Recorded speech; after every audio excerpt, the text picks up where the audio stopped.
What's going on, everybody? Welcome back to Straight Betting. Today is Sunday, May 25th. I'm recording this video midway through the day. I'm planning on posting it late Sunday night. But man, I just got done recording like that Knicks Pacers video an hour ago or a couple hours ago or something. And I was just like feeling the lab. So guys, I love this game for props. I absolutely love it. I got 5 props for today. I was just in the mood, I was in the mood to research, and yeah, I hope that they come through today. But like I'm feeling really good about this game. Famous last words, but yeah, let's get into it. Before I do so, guys, if you guys do enjoy this type of content, make sure to drop a like, sub to the channel. It is just so greatly appreciated. Goes a long way to helping me grow and helping me find success doing this. So, if you guys do appreciate the content, if you guys like what you're seeing, make sure to drop a like and sub. And yeah, let's get into it. Actually, one last thing before we get into it, man. Actually, no, let's get into it. But before the props, let's set the stage here. Wolves are plus 3.5 at home, obviously coming off of the 40-point win where they scored 143 points. Do I expect the game to look like that? No, absolutely not. We've had 3 blowouts so far. The Wolves have, been competitive in the first 2 games in OKC, but then OKC, does the thing in the third quarter where they just, turn you over, go on the runs, and that home court advantage is real, man. Wolves' home court advantage and the OKC's lack there of a home court advantage also seems pretty real, right? I think we can all agree that OKC, being objective, is the better team here. However, they benefit a ton from playing at home. They benefit a ton. And I think that's specifically for everyone besides Shea, basically. And even though Shea didn't have a good game last game, but no one did. So yeah, I do think that this is going to be the game where it is like a true close game. I think it's going to like kind of feel like how those road games in the Denver OKC series felt, where the games are just competitive. They're close. No team's really blowing anyone out. OKC maybe goes on a little run, but Minnesota answers and stuff like that. I do expect this game to actually live up to the spread for the first time in the series where it is actually a close game. Who wins? I think it's going to come down to which role players make shots, man. I really do. And because I don't think OKC is going to get that, home court whistle, that especially on the defensive end, that they benefit a ton off of. So I think it's going to come down to the role players make shots. I think the Wolves are absolutely live to win. If I had to pick a side, I would pick the Wolves plus 3.5. Yeah, and I'll touch on all this stuff with the props and with a little breakdown afterwards. But it's been 3 minutes. Let's get into the props. We got 5 of them to get through, and yeah, I really unloaded the clip here, man. So trusting my instinct here, trusting what I saw on film, trusting what I think the adjustments are going to be. And this one is one that was an adjustment from game 3, going from games 1 and 2 to 3, made by the Wolves. Shai Gilgeous-Alexander, over 1.5 3-pointers made, plus 100 at FanDuel. So guys, if we go over to SGA here, in games 1 and 2, he shot 0 for 4 from deep, and then 1 for 2 from deep.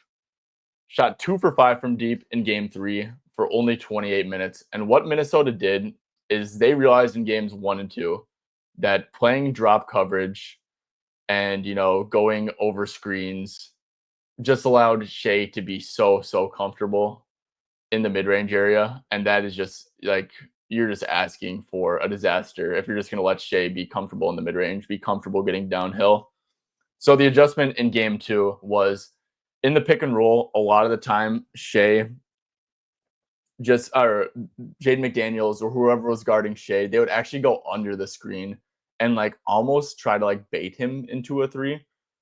But basically, guys, the defensive coverage on Shai changed to make him a 3-point shooter and really to take away the drives and the mid-range. So even in like isolation situations, like they were, when Shai would get there, Shai would like be in an isolation situation. There's pretty aggressive gap help, first of all. And what was the other one? Oh, crap. I'm like losing my tone of thought for whatever reason. Yeah, no, there was super aggressive gap help in the pick and roll coverages. Like I said, they're going over and under it. they're going to really try to take away Shea's mid range here, man. There was even some zone sprinkled in there a little bit. So yeah, I do think that Shea, I think his mindset here is going to be, I need to bounce back. Like Shea is he's the MVP. He's a great player. I think that his mindset is, I have to be aggressive. I have to look for my shot. But I do think that Minnesota is going to go out of their way to really take away Shea's comfortability on drives with the gap help. And also just, how they defend the pick and roll coverages. They really brought Rudy up to the level as well. Like, they were not having Rudy sit in the drop. They seriously were selling out to take away that mid-range area, which is like his comfortability, which I said like 10 times already. But yeah, I think the threes are absolutely going to be there. Like I said, he shot 5 last game, and that was in only 28 minutes. So, I mean, you could do a little bit of math, right? Get him to like 7 or 8 last game if had the game stayed close. So yeah, man, I do expect Shea to shoot like at least 6 threes here. Like I said, we fully expect him to be super aggressive, but it's going to have to come. A lot of it's going to have to come from the 3-point line based off of Minnesota's adjustments. So yeah, great price obviously too on Shea on like an MVP who's capable of shooting threes to only hit 2 plus 100. I think that might have moved a little bit, minus 104 now, but still, yeah, love this down to like minus 120.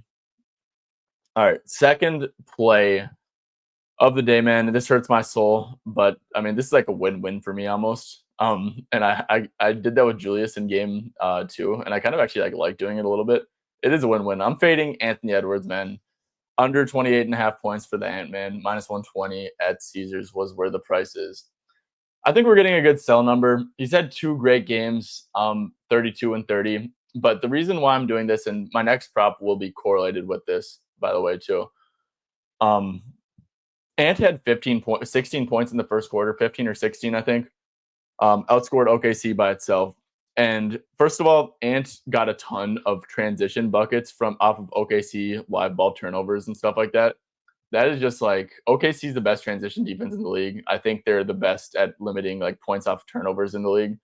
That's just not them. OKC clearly obviously didn't show up. So yeah, the OKC didn't show up, and stuff gets wacky like that. But for the most part, I think we can expect OKC to be a really good transition defense. And that's something that they were not last game, especially with the turnovers, and Ant feasted off of that early. Second of all, man, they let Ant be so comfortable in the pick and roll. So what the Wolves did to adjust was they put Ant back on ball a fair bit, but they would set the screen so high, like near the half court line and stuff, to get Hartenstein or Chet, but mostly Hartenstein out in space. And Ant would just like attack it, and he'd be in like a semi drop, and like the pull up threes were wide open. Just getting like those bigs in space allowed him to like break down the defense super easily and stuff like that. Like the spacing was elite because of these high ball screens. So yeah, that was the adjustment by the Wolves. Great job by Finch. Great job by Ant on capitalizing on that. However, man, I do think that OKC is either going to do 2 things here just to get Ant uncomfortable, because that's really what lost in the game, man. You let Ant get comfortable. You let him go on a scoring blitz early in the game. The crowd's going to get into it. You just can't let that happen, man. You can't let the star player get going. OKC, all year has been tough. They've been very blitz happy at times. They have been insanely tough against top options with the gap help. We know that's still going to be there. But yeah, I think that's what lost OKC the game, and they're going to look back at that and be like, we let Ant be way too comfortable. So on those high ball and screen, those super high ball screens, I expect the bigs to creep up even more, maybe even be a blitz a lot of the times. But more importantly, I think that OKC is almost just going to go away from the double big lineups. I don't think those like work good. I think that Minnesota's making Hartenstein play way too far out on the perimeter, making him defend way too much on the perimeter. And it's a super easy tweak when you have Wallace and Caruso on the bench and even like Kendrick Williams, we saw at times, Wiggins. I just think that Hartenstein, man, is clogging things up on offense for them and defense a little bit. So I think that OKC is going to go more small. And obviously that just means more Caruso and Dort being brought into the actions. J-Dub, those guys are going to be like doubling and stuff, trying to force turnovers. They're very switchable. So yeah, I just think it's a pretty easy adjustment for OKC here, is to make Ant way more uncomfortable. And, whether that's by small ball, we know like the gap help. We know it's a brutal matchup for him, even though Ant's had back-to-back good games. So I think we're getting a good to sell high spot. And I think it's like a perfect spot for OKC to make the necessary adjustments that can make it tough. So yeah, guys, obviously if Ant goes over, like I said with Julius in game 2, I don't care. Like, yeah, we lose money. I'm just being objective here. I think that, the game plan and the adjustment for OKC is going to be just to make Ant uncomfortable, and that's going to be their number one priority. So yeah, if Ant has a great game and goes over and the Wolves win, am I going to be mad? No, I'm going to be very, very happy. So it's kind of like a win-win, right? And maybe we can get a Wolves win and Ant stays under. That'd be the parlay. But yeah, so I do think they're going to make it super, super tough for Ant here. He's coming off 2 great games. Last game I think was like just like everything OKC doesn't typically do. They did. So yeah, I think it's a great sell spot and think the adjustment's coming. I talked about this a little bit with the Ant play. One of the best ways to increase your chances of success in sports betting is by always getting the best price in market, and that's why I am proud to shout out NoVig. NoVig is legal in 42 states, including California, Texas, South Carolina, and Minnesota. Since it's peer-to-peer, there doesn't have to be much house edge like you see on traditional sportsbooks, and because of that, when you look at lines on NoVig, they're going to be the best price in market a lot of the time. So do yourself a favor, try out NoVig. I have a sign up link down below in the description. And when you make your first deposit, make sure to use code BETTIN for a 50% deposit match up to $25. That's $25 you're giving you to play with. Do not leave that on the table. Make sure to use code BETTIN. That's BETTIN when you make your first deposit. But third play, Hartenstein under 18.5 PRA. So let's go over to Isaiah Hartenstein here. Isaiah Hartenstein, let's go to head-to-head and playoffs. Isaiah Hartenstein is under in all 3 games. He's only had 17, 16, and 12 PRA. Obviously, this game you could chalk up as an outlier. I will say these 2 games, OKC starters pretty much played until the end of the game. Pretty much. I think they might have sat like 1 or 2 minutes here, but only 20 minutes in game 1, only 27 minutes in game 2. Like I said, man, what Minnesota's going to do is set those high ball screens and make Hartenstein defend out on the perimeter. That's making him pretty useless. The minutes have already been trending down. Like I said, we did see a 20-minute game in a game that was, the starters were basically in until the end, then 27 minutes, and then 19 minutes. He's only averaging 22 minutes per 15 PRA, and I just think that the adjustment here, there's just no point for them to go double big, right? Like they were doing that a ton in the Denver series because he had to. And I think that's still kind of weighing a little bit on this line. But yeah, they're going to go double big. The double big just was terrible last game, like absolutely atrocious. And yeah, it's like you could easily just plug in Caruso. He's not really easily plug in Wallace. He's not really doing anything for you on offense, right? And now that they're starting to like clog things up for Shea, force things out to the perimeter, which I think it's like the role players are going to have to hit shots with how they're trying to take away the mid range from both Shea and even J-Dub. Yeah, now they're clogging things up a little bit. I just think that Hartenstein is kind of a net negative on defense at this point for how Minnesota's trying to attack them.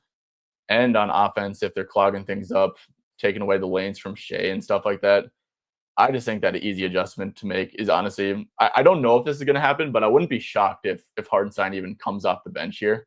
That would be great because then he's probably only going to play like 16 minutes or something like that. But I really do think Isaiah is going to be around that 20 to 22 minute range here. And you can just look at this. He's only averaging 15 PRA on 22 minutes in this series. And another thing too is that like obviously 3-game sample size, very small, but if we look at his field goal percentage in this series, it's at 62%. So it's not like he's having like bad shot variance or anything. He's actually having kind of good shot variance at 62%. So yeah, man, I just think that OKC kind of starts to go away from the double bigs. Chet makes way more sense in this matchup. So yeah, I just don't see the minutes for Hartenstein here, man. I think there's a good chance he comes off the bench. And yeah, if he plays 20 to 22 minutes, I think that this is a very good bet. Even if he plays 24 minutes, I'd still probably have him like, finishing at like 17 or 18 PRA. So yeah, love fading Hartenstein here, man. I think that's an easy adjustment for them to make. Don't have him out there guarding, even if you set those high ball screens and Hartenstein does play up and can split that pretty easily, he can go around him pretty easily. So that's just like another thing that's going against Hartenstein for this matchup, in my opinion. All right. So Hartenstein under 18.5 PRA is my third play. My fourth plays are betting on positive regression and betting on, the Ant scheme. Mike Conley over 9.5 points and rebounds. I really like this a ton. It's minus 125 at FanDuel. Let's go over to Mike now. Yeah, it looks like it dropped a little bit. So, I mean, that's good. You get one at Bovada -120, FanDuel -122. It's looking like. So yeah. Once again, guys, head to head in the playoffs against OKC. So he's had 10, 6, and 9 PR. Not great. He's doing this on only 24.3 minutes per game. And yeah, we took his PR last game. He didn't come through for us. It's fine. Yeah. So he is averaging 8.3 points and rebounds. However, guys, like I said, OKC played an F game last game. I do expect more small ball, which is going to lead to needing more ball handling. You need a ton of ball handling regardless against this OKC defense. Mike Conley played so in this first game. I talked about last game. He was a plus 19 heading into game 3, which is crazy because the Wolves lost by 25 and 15 the first 2 games, but he was a plus 19. He played 28 minutes in that second game. He played 22 minutes in this game as well, in game 3, despite not playing the fourth. I do fully expect this game to be very competitive. I fully expect this. I'd be shocked if the best players aren't playing in the fourth quarter in this one, right? So I think Conley was pacing, for 28 to 30 minutes in this one for sure. If the game was going to be close. I mean, obviously, like I said, he played 22 going into the fourth. I think he absolutely needs to close in these games due to the ball pressure and stuff like that, and having a calming presence. So yeah, projecting him here. Holy crap, my dog is just he's moving this. He's moving the camera. Okay, you done, Arch? Okay, there we go. So yeah, I do have Mike Conley for 28 minutes here, and if you do a little bit of math. Sorry, and I already did the math, so I just would rather just go back and look at it. Per 28 minutes in this series, Conley is averaging 9.5 points and rebounds, which is the line, right? But he's shooting 22%. So he's shooting 22%, and he's averaging at this line for the minutes I project him. So obviously, do a lot of positive regression. He's at home. I think Mike Conley definitely plays better at home, and we could even look it up. I'll look it up in a little bit.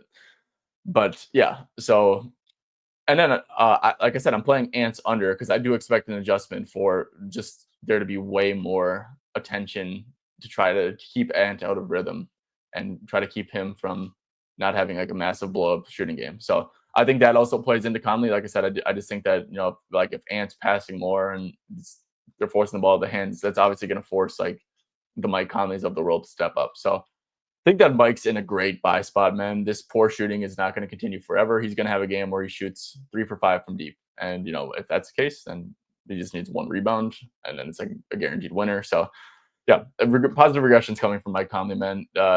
He's a good player, good shooter, an accurate shooter for sure. So, yeah, banking on a little bit of that there from Mike Conley as well. Final play, I didn't want to spoil it because I have the StatMuse tab open up, and that's why I was looking for the splits and all that. Naz Reid over 19.5 PRA. Like I said, do expect the adjustment to be very, very tough on Ant. But also, guys, Naz Reid in this series, similar to Mike Conley, if we go here, where's Naz? Naz Reid, playoffs, head-to-head. He is averaging that's points and rebounds. He is averaging 18 points PRA in this series, despite if we go here, advanced filters and field goal percentage. Despite shooting 38% from the field, and he is shooting 13% from deep. So he has been shooting the ball absolutely terrible, and he's still averaging 18 PRA per 25 minutes. And it's also worth noting that he only got 19 minutes last game due to the blowout, and he had foul trouble in the first half where I think he missed out on 4 or 3 minutes. So yeah, he had 12 first half minutes, I believe, last game. But like I said, he got into that foul trouble and lost out on 3 or 4 minutes. And yeah, he just do a ton of regression, man. If we go here, true shooting home versus away, including postseason, 61% true shooting at home, 55% on the road. As someone who was massively slumping in those first 2 games, he's coming off of a game where he shot 2 for 3 from deep. That's huge. That's mentally huge. He wasn't going to keep shooting anyways, but just confidence-wise, seeing the ball go through the rim, shot 2 for 3 last game, that's massive. Couple other notes on Naz Reid here. He played 28 minutes in each of the first 2 competitive games. And then, yeah, like I said, and So he was averaging 18 PRA on 25 minutes per game this series, and like I said, 28 in the first two competitive games. I still think that Rudy and Julius's minutes could be a little bit shaky. If OKC does make that adjustment and go small, Rudy's probably going to get crushed by that. It's going to take away a lot of his defensive effectiveness. It's going to make him way more turnover prone as well. He's going to absolutely have to crush them on the glass. And yeah, I mean, we were thinking about how were we talking about Rudy last game? It's like he's like if OKC's defense plays better and they're forcing turnovers kind of like they usually do, it's going to be a lot of Rudy. If they're blitzing Ant in the pick and roll and forcing passes to Rudy as a roller because he's going to be the one, setting a lot of the screens, that's kind of going to get a little ugly. So yeah, I mean, the way we were thinking about Rudy last game was that he was a prime candidate to play terrible minutes. And look, if the game script is like way more competitive, I still believe that. Same with Julius a little bit. He played amazing, man. Julius has been so lights out, and I even like speaking negative about Julius when he's playing so damn good. But yeah, I mean that game too, right, where they're going small, they're swarming. Julius can get turnover prone in those post up situations. Also, what else did I say about that? About Julius, yeah. So like if he's going turnover prone, that's something if they're putting two to the ball on Ant and you need if they're being super aggressive on Ant and you need the catch and shoot, like they're gonna be swarming the gaps still like they always do and trying to force turnovers. You're gonna need that quick trigger catch and shoot guy, and that also kind of leans Nas over Julius at times. If Rudy's off the court, they might play a little bit more zone. Nas is a better off ball defender. So yeah, I still think that this is like the best matchup for Nas personally. Um, and yeah, so I kind of do expect him to be back in that 28 minutes range. Terrence Shannon did enter the rotation, but he was someone who started in Jaden's slot, where in spot that would be Jaden's minutes, or Nikhil and Dante. I think that they're kind of more threats to be taken away minutes by Terrence Shannon because he's definitely he's 100% going to be in the rotation next game. He played amazing. Shout out Terrence Shannon, by the way. Yeah.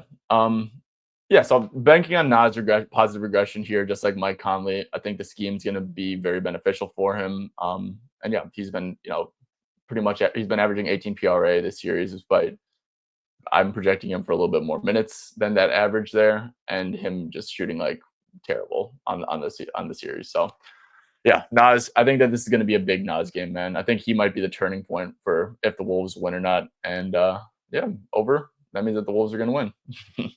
Hopefully. All right, guys. So those are the 5 plays I'm rolling with here. Shea over 1.5 threes, Ant under 28.5 points, Hartenstein under 18.5 PRA, Conley over 9.5 points and rebounds, and Naz Reid over 19.5 points, rebounds, and assists.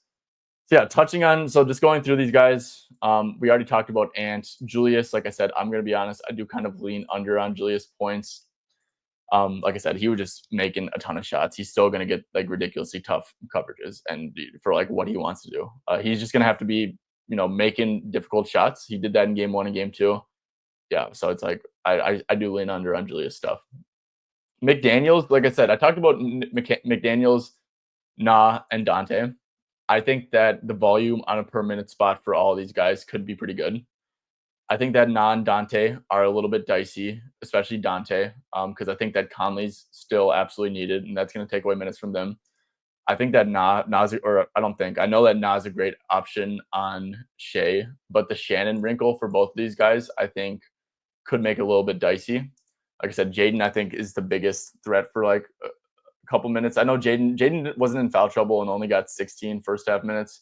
I still think that Jaden is like absolutely needed. So yeah, like I said, the Shannon wrinkle might take away like some first half minute upside, but like when it comes down to it, Jaden's like so safe to be on the floor. So yeah, the rest of these guys, man, I don't have a great take on them. I think that it's more minute concerns and game script for these guys, but I think the scheme defensively is going to be beneficial for them. Probably would lean under on DiVincenzo again, to be honest with you. He only played 10 first half minutes. I think that's, like I said, I think that's going to continue. I think he's going to be like around like a 16 to 20 minutes here personally. And it's just if Na's having turnover issues, he's not going to play a lot. And then it's like the Shannon wrinkle. So that's kind of how I feel on the rest of these guys. Rudy, I do actually have a pretty strong lean under on Rudy. Once again, you're getting like a little bit of a higher line. I think it was like a perfect game script for him here. And obviously maybe like the perfect game script would have been he gets like 3 or 4 or 5 minutes in the fourth quarter, but he still stayed under despite all this, man. And it's like a brutal Gobert matchup, like truly a brutal Gobert matchup in this one. So yeah, I'm still lean under on Rudy Gobert, 15.5 PR, and that's like a pretty heavy lean under. Shea, I don't have, like I said, I guess I'm neutral on Shea's points because I think this is such a spot for him to show up and just like be great. However, Minnesota made a good adjustment to how they're going to defend Shea, and I think that they really like. If I'm Finch, man, I just don't trust these OKC role guys to make shots or to make smart decisions and like plays on the road, man. Like OKC's role players are really front runners, to be honest. Like they're not gonna. I don't really think that they're gonna be effective unless they're at home, like with a lead, or just like at home in general, at home or with a lead. So yeah, really don't trust these OKC role players. I think that Shea's going to be great. Like I said, I'm on his 1.5 threes, but the coverage is definitely not going to be ideal for Shea. We're really gonna work hard to take away his middies. J-Dub, strong lean under, very, very strong lean under points. He's similar to Shea, where if he goes over, I think it's going to have to be on 3-point variance, like positive 3-point variance. But I mean, J-Dub was killing us too on drives and in the mid range, and we did the same thing. We gave J-Dub some gap help. And yeah, really look to like take away the middies on pick and rolls for J-Dub. So we defended them both pretty similarly, to be honest with you. And like I said, I think that this is going to be a Shea game where he's going to play great. So it's going to be like Shea's not going to have like a stinker again here. But that's bad for J-Dub, I think, if like Shea's, has it going and he's taking some super tough middies and still making them kind of at some points. I think that's going to be tough for J-Dub, man. So unless J-Dub has great 3-point variance, I think he's going to go under. I think that, he's going to have like a 15-point game. Another thing, guys, is with J-Dub is we can look this up. And actually, let me quick look up Mike Conley because I never checked that. Mike Conley. Okay, so Mike Conley's like the exact same. Okay. But Jalen Williams.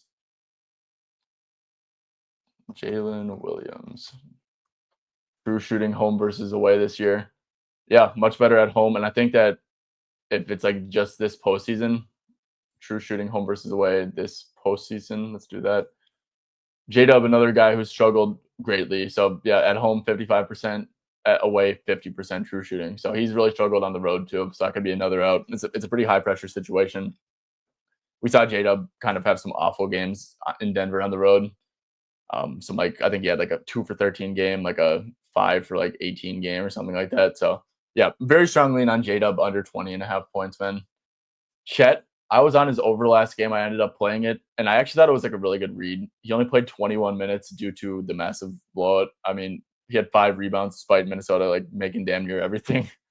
And then yeah, had 10 points, 7 shots. He shot like 1 for 4 on deep. I actually thought that this was like a really good read. So I have a pretty strong lean on Chet over points. He's going to get some open threes. Like I said, I think that there's a good chance Rudy doesn't play a ton. That would open up like the rim protection, or be a lack of rim protection that Chet could potentially exploit. And I do think that they're going to do a good job of taking away the midi from Shea and Dub, which is going to open things up for the role guys. Caruso, same thing with him, man. I think Caruso's in a great buy spot. Just like I said, they did make the adjustment. He took 5 shots in 10 minutes. He didn't play in the second half. It's like there was no point, so they rested him. Think they're going to lean into more small ball. Think that in these high leverage moments, they always tend to lean Caruso over Dort. So that's like another thing. So I have a very strong lean on Caruso, 12.5 PRA, 7.5 points over. Might even go back and play that. I know I already have 5 plays, but I like so much shit in this game. Like I really do, because I think that this is going to be a game where Dort gets open looks and bricks them. And just like I said, they roll with Caruso and Wallace over him. Hardenstein, I'm already on his under. Think that they go small ball here. Don't like the minutes. Don't like the matchup either. Kaysen's another guy to Caruso, man. I think that they trust him big time in these higher leverage situations. He did play 28 and 33 minutes.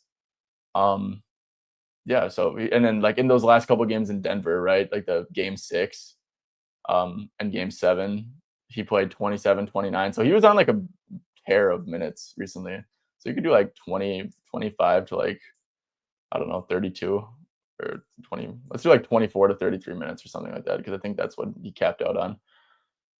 Yeah, so really good hit rate in the playoffs when that's the case. 11.5 PRA in the regular season. Very, very good hit rate. Obviously, that's a little bit different. Like I said, man, they made the adjustment on Shea.